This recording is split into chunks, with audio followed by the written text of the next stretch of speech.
something I've started as very part-time, small. I had another business I owned at the time when I first bought a property. Those sellers actually referred me to somebody else, and I ended up buying their property, and then I got a multi-unit, and then there was, it just evolved over time. And now the market's changed. There's a niche opportunity now, especially in short sales.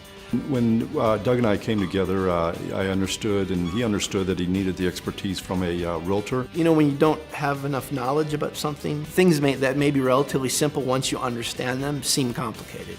I think that's true of the short sale process.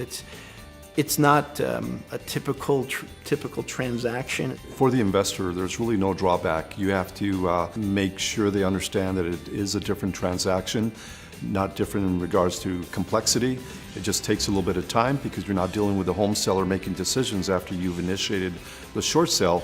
You're actually dealing with the lender, and there's a large volume of short sales that are going on, so it becomes a workload issue for them, which really gets shortened if you end up with a broker who understands the short sale process. This was something I've recently kind of become more aware of, is the level of training that RE/MAX offers their agents. As far as learning that process, that's a huge asset. A short sale is a situation where you're trying to help a family prevent a foreclosure for a lot of reasons. Probably the biggest reason is you're helping them out of their home in a very tough situation.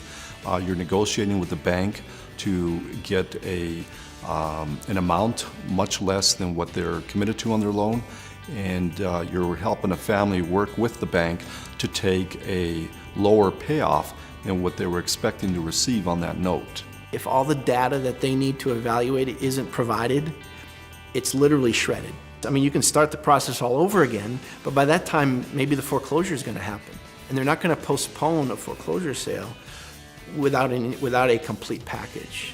And sometimes the seller doesn't have that much time. That's a critical component in the process. And a short sale really does help not only the family because there's an organized exit, but it also helps the neighborhood because once the bank gets that property and becomes a foreclosure, it's likely to sit there for months and months. And we already know everybody can identify with that foreclosed property on any block. We know that a short sale situation really does help the bank, it helps the seller, and obviously helps the investor as well.